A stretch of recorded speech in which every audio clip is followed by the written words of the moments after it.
그동안 2014 оны энэ уулзалтыг нээж санхүүгийн уулзалтын маань өнөөдрийн уулзалтыг эхлүүлэхийг хамт өгчтэй хүсэж байна.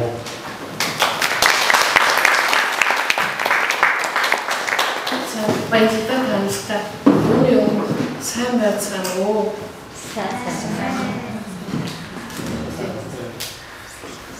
Энийг одоо энэ уулзалт ярилцсан боломж гаргаж өгсөн одоо Цэрэнбатадаа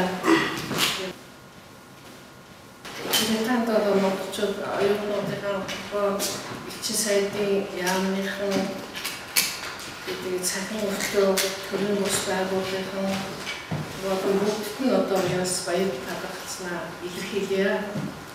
Тэгээд мөн Цэрэнбатаас гадна одоо бас өөрийнхөө энэ боломжийг ашиглаад охиндоо ч гэсэн би бас баярлалаа гэж хэлэх ёстой байна. Миний хувьд бол ээж гэдэг талаасаа би өөрийгөө би ээж юм гэж бодож ингэж энэ уулзалтынхаа сэдвийг сонгохдоо үрт би хинбэ гэсэн асуулт амьдралын утга учир нь юу юм болоо гэсэн асуултыг сонгохдоо өөрийнхөө амьдралаас олсон тэр одоо ухаал гэж надад байгаа бас энэ насанд уншиж судалсан дуулсан энэ бүхнээс маань бас одоо ямар ухаал надад үлдэж юу надад одоо хүн хэлэх юм юу вэ гэдэг талаас нь ингээд бодоод үзсэн чинь миний хувьд бол би хинбэ амьдралын утга учир нь миний хувьд би юу гэж ойлгоо гэдгээ ингээд хэлэхэд одоо та нарын насны залуучуудад бол одоо тэр хамгийн эрэл байдаг учраас би энэ асуултыг сонгож авсан юм аа. Би өөрийнхөө одоо энэ бас бичсэн юу өнөөдрөөс ярих зүйлтэй байхад гэж бодлоо л доо. Би энэ хостын хэлэг гэж өөрийнхөө ангилда одоо би 3 дугаар ангиас эхэлж тэмдэглэлийн дэвтэр өгсөн тийм бүгд 2010 онд би нийтдээ 2500-аад өдрийн тэмдэглэл хөтөлсөн байт юм байна лээ. Хүнд хэлэх үгээр би хэлэх ёстой байна гэж би ингэж бодоод тэрүүгээрээ энэ номыг ингэж би бичиж гаргасан юм байна. Та нар бүгдээ би бас хамт баярлж байна да.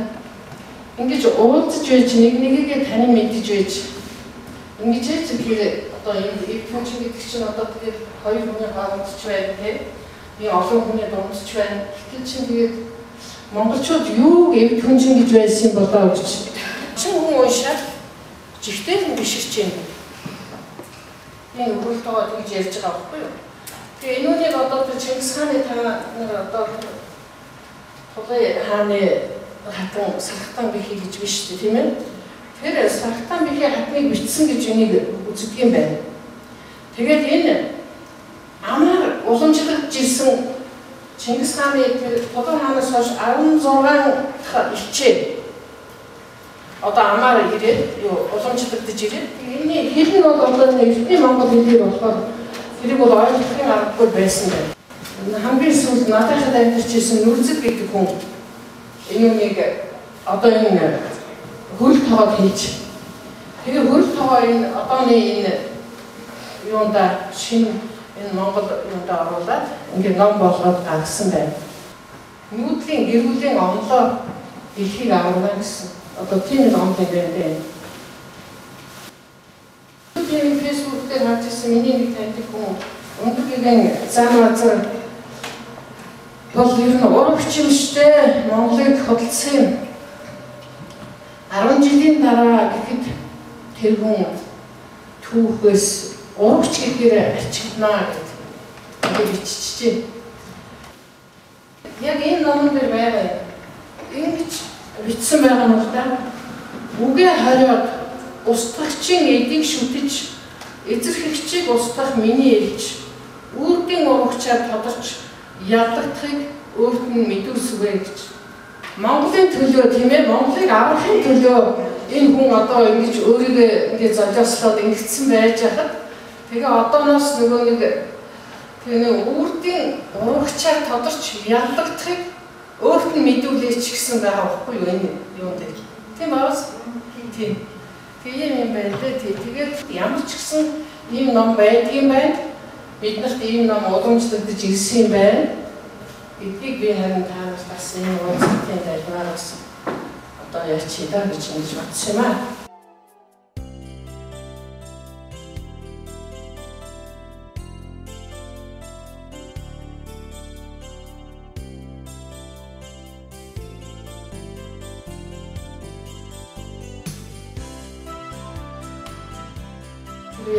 Миний амьдралын утга учир үед ад жаргал гэдгийг юм байна гэдэг.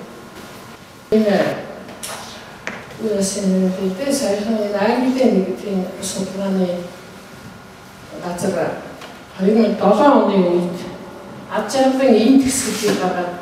Тэгээ ингээд дэлхийн нийтээр авсан юм байна лээ судалгаа. Бид нэг Ванагова гэдэг яриад сурцсан нэг ардын орн байдаг. 2500 хүн амтай байна. Тэгээд тэр одоо хамгийн их одоо ад жаргалтай улсаа тодорсон байна. Тэр газар нь ямар газар вэ гэхээр заснууд замч байхгүй байна, ашигт малчиг байхгүй байна. Тэгээд тэр амьдралдаа ерөөсөө сэтгэл хангалуун. Гэтэл чинь Америк гэхэд 156 жагсан байна гэдэг судалгаагаар. Гэтэл Америкчуудын үндэсний орлого сүүлийн 10 жилд 10 дахин нэмэгдсэн байна. Мөнгө. Тэгэхээр чинь ад жаргал гэдэг нь мөнгө биш гэдгийг хэлж байна тийм ээ. Тэгэхээр түрүүний миний тэр сүүлийн нэг хэмтний юм хараа хүн тэнцвэрт байдалд орохыг ад жаргал гэдгийг одоо тэгээд нэг юу болов гэж.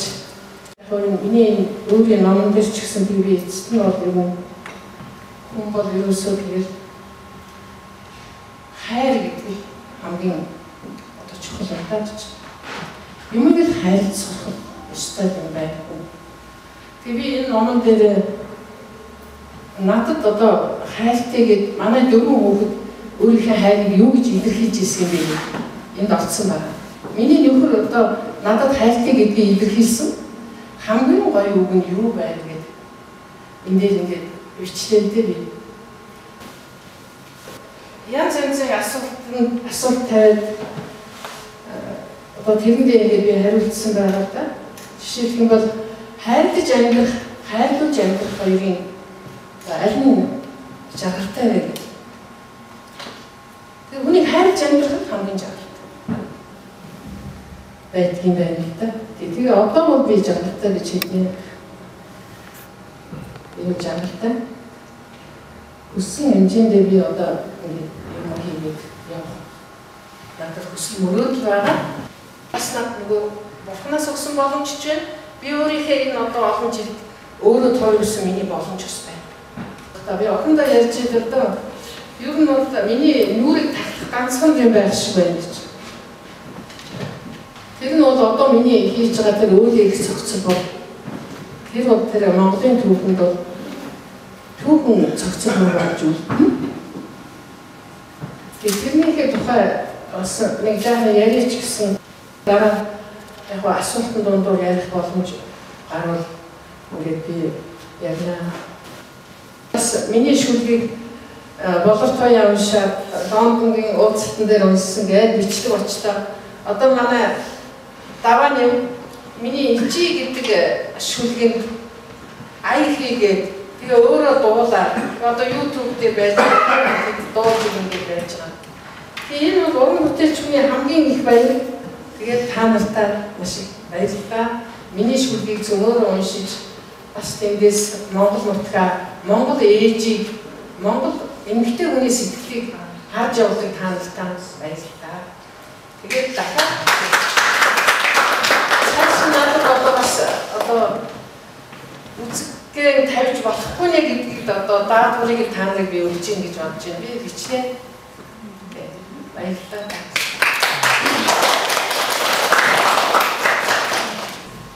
боловтой багш гэсэн. боловсон яруу найргийн наадмыг та яруу Монголын яруу найргийн одоо чанар чансааг шалгасан үзүүлэлт гэж ер нь чанар чансааг шалгасан юм. Үзүүлэлт гэж та боддгоо ер нь хоёрдугаарт эмэгтэй хүний гоо сайхныг та юу гэж ойлгодог вэ? Дараа нь ганц удаа шүлэгт өсвөр хүн унгаан залхихыг хэлснээр бичсэн харагдсан. Таны хувьд юу гэж боддог вэ? Сон наадмын хувьд бол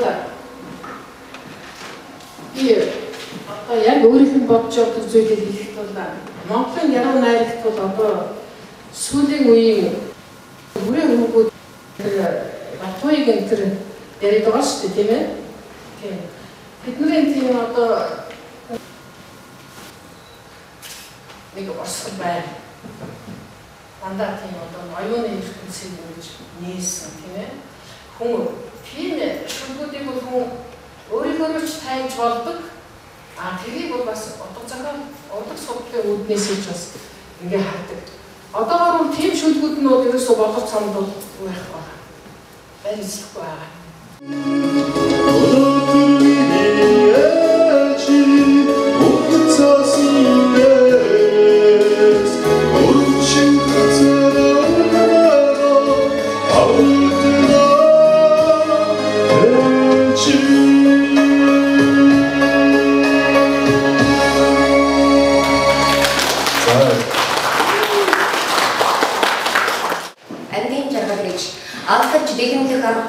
Дэндүү хүчин замбуулангаас амьдралын хэлмийг дэлхийгэн олж төрхийг хэлнэ. Ахын том шиг өрсөн хүмүүн заяат гүрнүүдээс аваа чингсээр авсан Монгол төрхийг хэлнэ. Амны жаргал гэж суур суураар хоншиг сувн цагаан гэрүүдээс содорт бурхны ирэлтээ аавыгаан мосхийг хэлнэ. Салхинаас бусдан таалаагүй вансын бүрш ротос сүүнээс даруухан ижигийн олж төрхийг хэлнэ. Амдын жаргал гэж зүс чимэх ахтэлбэнсийг хэлдэггүй. Зүгээр урсах уснаас хүртгийг хэлнэ. Олон үе буйхаасан орд харшийг хэлдэггүй. Очир зүйлсэн тоомтой Монгол гэрийг хэлнэ. Амдын жаргал гэж эрсний эцэс тухаарч сэтгэл цэлмхийг хэлнэ. Эрээн хорвоо тойролж ижилтэн сүжирхийг хэлнэ. Нар шиг мандаж цэцэглээ навтар хөгшин болохыг хэлнэ. Найр шиг амьдрал торгоцсоор нав шиг хийсгийг хэлнэ.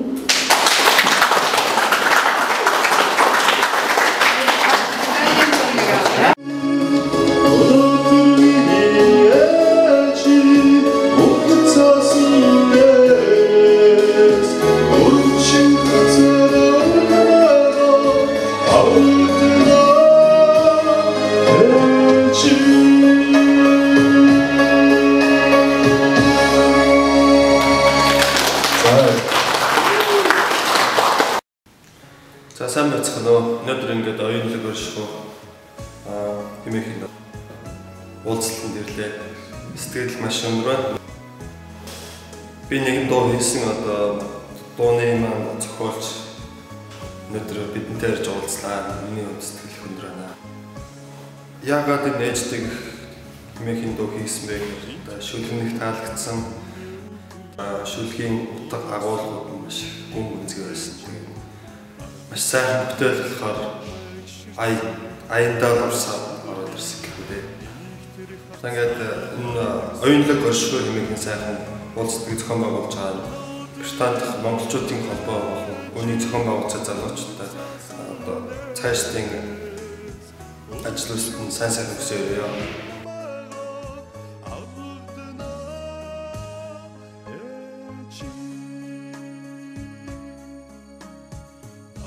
Tulsun nas itinci mer, her çütür